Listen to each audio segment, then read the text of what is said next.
சொல்லுங்க, நீங்க எப்படி செத்தீங்க? நாளைக்கு காலை 8 மணிக்கு ஒரு அசம்பாவிதம் நடக்க போகுது. Car accident. ஆனந்தின் போன் கையிலிருந்து நழுவி விழுந்தது. அங்கேயே கலங்கி நின்றான். அவன் உடனே படுக்கையிலிருந்து எழுந்து ரிசப்ஷனுக்கு தோடினான். லாபி முழுக்க அமைதி. செக்யூரிட்டி இல்லை, ரிசப்ஷனிஸ்ட் இல்லை. ஹலோ, யாராவது? பதில் இல்லை. அவன் தலை தூக்கி பார்த்தான். ரிசப்ஷனின் மேல் இருந்த சிசிடி கேமரா அவனை நோக்கி மெதுவாக திரும்பியது. ஆனந்தின் இரத்தம் குளிர்ந்தது. அவன் பின்புற ரூம் கதவை தள்ளி உள்ளே சென்று அங்கே இருந்த ஒருவனை அணுகினான். நேத்து இரவு ஃபுட்டேஜ் வேணும். அவன் குரல் நடுங்கியது. சிஸ்டம் காட்டிய ஒரே தகவல், ஒரு பர்சன் டிடெக்டட்.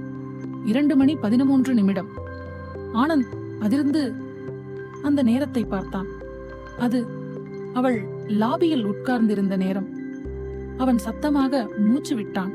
அடுத்த நொடி மானிட்டர் லைன் கோடு போல் மினுங்கி ஒரு நொடிக்கு அவள் நிழல் சிசிடியில் நீளமாக தோன்றியது.